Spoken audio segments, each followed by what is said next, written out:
Good evening, hello friends, welcome है आप सभी का IAS पॉइंट के यूट्यूब चैनल में। सबसे पहले तो दिवाली की आपकी हार्दिक शुभकामनाएं। आई होप आपकी दिवाली काफ़ी अच्छी रही होगी और आप सब अच्छे होंगे। चलिए, दिवाली के बाद हमारी यह फर्स्ट क्लास है। देखिए, आपको मैं बता दूं कि जो मेरा सेक्शन रहता है यह आपका इंपॉर्टेंट क्वेश्चंस का रहता है, जिसमें हम डेली 10 क्वेश्चंस को डिटेल के साथ देखते हैं, जो आपके आने वाले एग्जाम के लिए बहुत इंपॉर्टेंट रहते हैं। अगर किसी भी क्वेश्चन का आंसर आपको पता है तो वो आप कमेंट सेक्शन में बताइए, क्योंकि इससे क्या होगा, इससे आपको यह क्वेश्चन याद रह जाएगा। अगर आपको नहीं भी पता है तो भी आप बताइए, क्योंकि ऐसा होगा कि आप अगर गलत क्लिक करते हो और अगर आपके पास नेक्स्ट टाइम ये क्वेश्चन आता है तो आपको सही याद रहेगा। ठीक है, चलिए अब चलते हैं हमारे क्वेश्चंस की ओर। क्वेश्चन नंबर पहला है कि भारत की संप्रभुता, एकता और अखंडता को अक्षुण्ण बनाए रखने का तथा उसकी रक्षा करने का प्रावधान किया गया है। ऑप्शन है आपके पास प्रस्तावना में, मूल अधिकार में, नीति निर्देशक सिद्धांत में या फिर मूल कर्तव्य में। क्या कह रहा है कि जो भारत की संप्रभुता है, अखंडता है, इसको अक्षुण्ण मतलब कि अच्छे से बनाए रखने के लिए और उसकी रक्षा करने के लिए प्रावधान किया गया है। काय में प्रावधान किया गया है? तो क्या होगा इसका सही जवाब? ऑप्शन नंबर ए, बी, सी या फिर डी। ऑब्वियसली सभी बच्चों को पता होगा प्रस्तावना में ही यह चीज़ें कही गई है, तो आपका जो सही जवाब है वह क्या होगा? ऑप्शन नंबर ए, यानी कि प्रस्तावना में। चलिए देखते हैं संप्रभु शब्द का अर्थ क्या होता है। देखो, इसका मतलब होता है कि भारत ना तो किसी अन्य देश पर निर्भर है और ना ही किसी अन्य देश का डोमिनियन है। क्या है? यानी कि किसी भी अन्य देश पर निर्भर नहीं। इसे क्या कहा है? संप्रभु शब्द कहा गया है। इसके ऊपर ना कोई शक्ति है। क्या है? इसके ऊपर कोई शक्ति नहीं है और यह अपने आंतरिक अथवा जो बाहरी मामले होते हैं उस पर क्या करता है? निस्तारण करने के लिए स्वतंत्र है। यानी कि अपने खुद, ऐसा नहीं है कि अब भारत पे कोई आक्रमण कर रहा है तो दूसरे देश से पूछेगा कि हम क्या करें, ऐसा नहीं है। भारत की जनता, भारत की जो सरकार है वही फैसले लेती है। आगे देखते हैं। यद्यपि वर्ष 1949 में भारत के राष्ट्रमंडल की सदस्यता स्वीकार करते हुए ब्रिटेन को इस प्रमुख, जो है ब्रिटेन है उसको इसका प्रमुख माना गया है, यद्यपि संविधान से अलग यह घोषणा किसी भी तरह से भारतीय संप्रभुता को प्रभावित नहीं करती है। अगला क्वेश्चन है, भारतीय संविधान की प्रस्तावना में देश का कौन सा नाम उल्लेखित है? ठीक है, यानी कि अपना जो भारत है, इसे जो प्रस्तावना है उसमें कौन कौन से नाम दिए गए हैं। ऑप्शन है आपके पास भारत और भारतवर्ष, भारत और हिंदुस्तान, भारत और इंडिया या फिर हिंदुस्तान और भारतवर्ष। देखो, ये सभी नाम तो हमारे भारत के हैं, आपको सभी पता है, परंतु क्या कहा है जो भारतीय संविधान में उसमें कौन सा उल्लेखित है? तो क्या होगा इसका सही जवाब? ऑप्शन नंबर ए, बी, सी या फिर डी। देखो, जो भारतीय संविधान की प्रस्तावना उल्लेखित है वह कौन सा है? भारत और इंडिया। तो क्या बोलोगे आप? भारत और इंडिया, जो कि भारतीय संविधान की प्रस्तावना में उल्लेखित है। अगला क्वेश्चन है, भारतीय संविधान किसके द्वारा स्वीकृत है? ऑप्शन है आपके पास संविधान सभा के द्वारा, भारत की संसद के द्वारा, प्रथम निर्वाचित सरकार द्वारा या फिर सरकार की जनता के द्वारा। देखो, आपको बताना है कि जो भारतीय संविधान है वो किसके द्वारा स्वीकृत किया गया है, किसके द्वारा स्वीकृत किया गया है। क्या होगा इसका सही जवाब? किस किस बच्चों को पता है इसका सही जवाब? कुछ बच्चे तो बोलेंगे संविधान सभा के द्वारा बोलेंगे, तो यह गलत है। संविधान सभा के द्वारा नहीं स्वीकृत किया गया, यह भारत की जनता के द्वारा स्वीकृत किया गया है। कभी भी क्वेश्चन आए, अधिकतर बच्चे इसमें कंफ्यूज हो जाते हैं कि भारतीय संविधान के द्वारा जो स्वीकृत है, कुछ बच्चे बोलते हैं संविधान सभा के द्वारा, कोई बोलते हैं संसद के द्वारा, परंतु ऐसा नहीं है। भारतीय संविधान किसके द्वारा स्वीकृत है? तो भारत की जनता के द्वारा ही स्वीकृत है।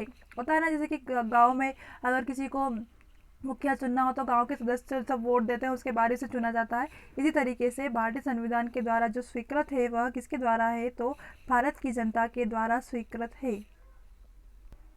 अगला क्वेश्चन है, भारत की संप्रभुता किस में निहित है? ऑप्शन है आपके पास भारतीय संसद में, राष्ट्रपति में, प्रधानमंत्री में या फिर भारत की जनता में। देखो, क्वेश्चन क्या आ गया है, देखो फिर से, कि भारत की संप्रभुता किस में निहित है, किस में निहित है। क्या होगा इसका सही जवाब? ऑप्शन नंबर ए, बी, सी या फिर डी। क्या होगा? कुछ बच्चे सोच रहे होंगे भारतीय संसद में, परंतु नहीं, यह जो संप्रभुता है यह निहित है। तो आप क्या बताओगे? कि भारत की जनता में ही निहित है। देखो देखते हैं, भारत की संप्रभुता जनता में निहित है। सर्वप्रथम रोमन विद्वान जिसके द्वारा यह विचार का प्रतिपादन किया गया था, किसके द्वारा? रोमन जो कि एक विद्वान थे, इन्होंने विचार में क्या कहा था कि संप्रभुता जनता में निहित है। किसमें? संप्रभुता जनता में निहित है। अगर आपसे कहे कि संप्रभुता किसमें निहित है तो आप क्या बताओगे? संप्रभुता जनता में निहित है। 16वीं-17वीं शताब्दी जो सदी है, इसमें यूरोप में जन आंदोलन प्रारंभ हो गया था। कब जन आंदोलन? 16वीं-17वीं।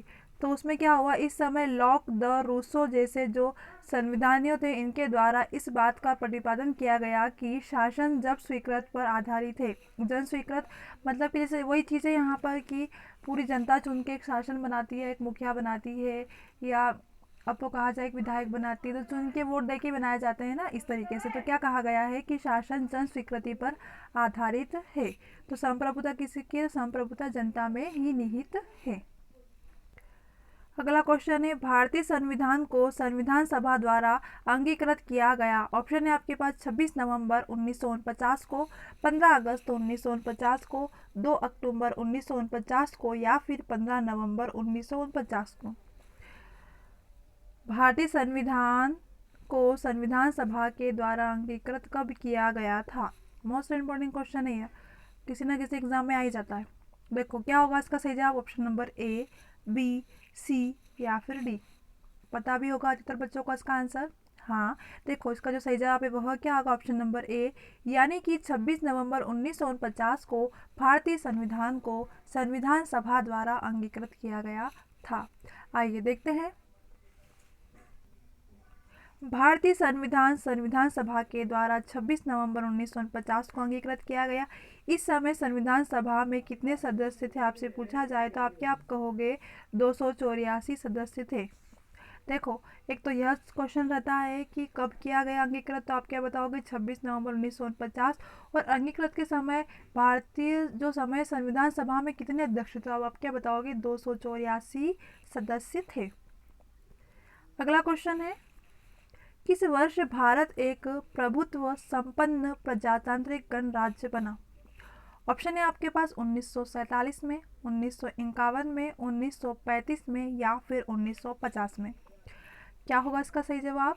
भारत एक प्रभुत्व संपन्न प्रजातांत्रिक गणराज्य कब बना? ऑप्शन नंबर ए, बी, सी या फिर डी। कुछ सोचते हैं बच्चे 1947 में बना, परंतु ऐसा नहीं है। क्या कहा हैगा कि संपन्न प्रजातांत्रिक गणराज्य, तो जो संपन्न यानी कि पूरी तरीके से प्रजातांत्रिक गणराज्य बना था 1950 में। तो आपका जो सही जवाब है वह क्या होगा? Option number D.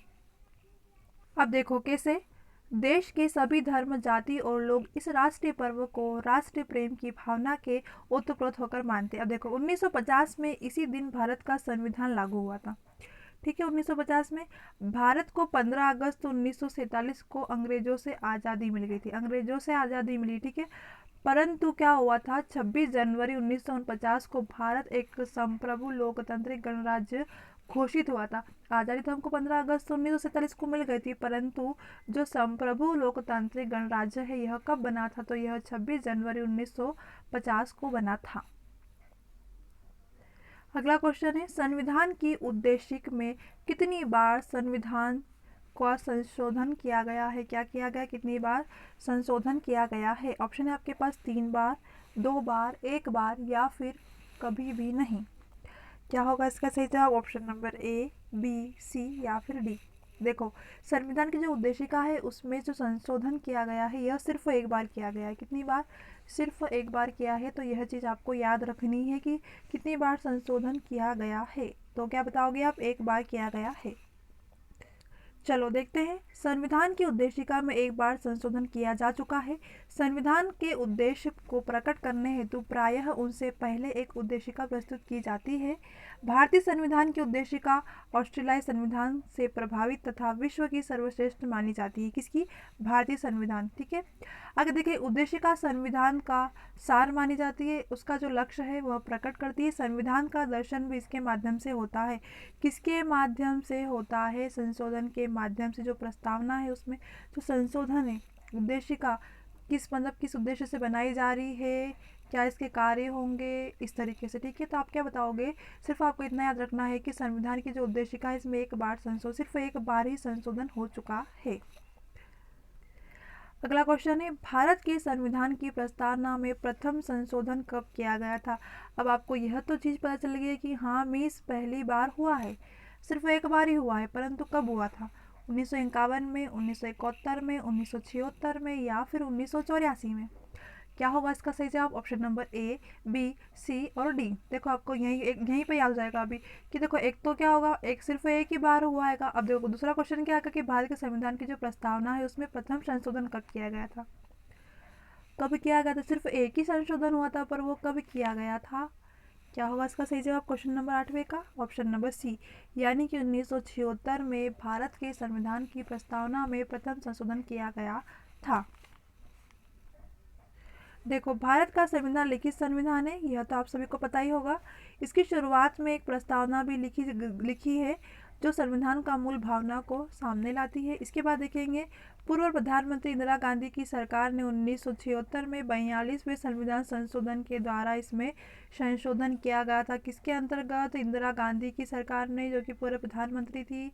1976 में कौन से वे, तो 42वें जो संविधान संशोधन था इस अधिनियम के द्वारा ही संशोधन किया गया था। कब किया था, 1976 में। कौन सा संविधान संशोधन के अंतर्गत, तो 42वें संविधान संशोधन अधिनियम के द्वारा। अगला क्वेश्चन है, संविधान की प्रस्तावना सभा भारतीय नागरिकों को निम्न में से कौन सा एक उपलब्ध कराने के लिए वायदा नहीं करती है, ठीक है। ऑप्शन है क्या, सामाजिक न्याय का वादा नहीं करती है क्या, राजनीतिक न्याय का, विचार की स्वतंत्रता, पूजा की समानता। देखो आप सभी को पता है सामाजिक न्याय का वादा करती है और सॉल्व भी करती है, राजनीतिक न्याय भी मिलता है, विचार की, परंतु पूजा की भावना, देखो पूजा की भावना जो है यही सही जवाब होगा, जिसका वायदा नहीं करती है। कौन, संविधान की प्रस्तावना में, ठीक है।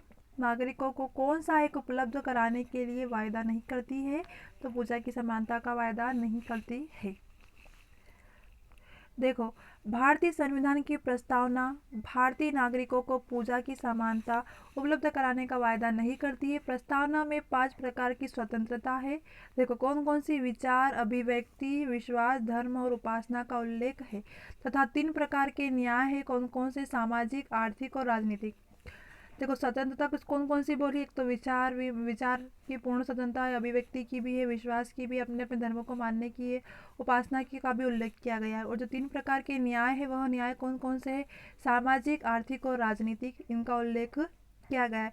जबकि 2 प्रकार की जो समानता है वह कौन सी, एक तो प्रतिष्ठा और एक अवसर, इसको भी उपलब्ध कराने का वायदा किया गया है। आपसे कहा जाए कि 2 प्रकार की स्वतंत्रता कौन कौन सी है, तो आप क्या बताओगे, प्रतिष्ठा और अवसर। इसके साथ साथ 5 प्रकार की स्वतंत्रता कौन कौन सी है, तो आप क्या बताओगे, विचार, अभिव्यक्ति, विश्वास, धर्म और उपासना। और 3 प्रकार के न्याय कौन कौन से, तो सामाजिक, आर्थिक और राजनीतिक। यह 3 प्रकार के न्याय हैं जिनको उपलब्ध कराने का वायदा किया गया है। लास्ट क्वेश्चन है, इसका आंसर आपको कमेंट सेक्शन में देना है। और कब देना है, जब मेरा वीडियो खत्म हो जाता है उसके बाद, ठीक है। जो कमेंट सेक्शन का ऑप्शन आता है उसमें। क्वेश्चन क्या है, भारतीय संविधान की उद्देशिका में परिवर्तन किस संशोधन अधिनियम में किया गया था।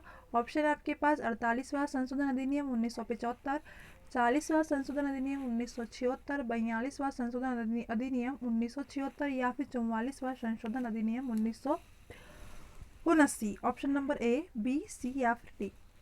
इसका आंसर आपको कमेंट सेक्शन में देना है, क्योंकि मैंने ये अभी आपको पढ़ाया था। चलिए मिलते हैं हमारी अगली क्लास में, तब तक के लिए आप सभी को बेस्ट ऑफ लक।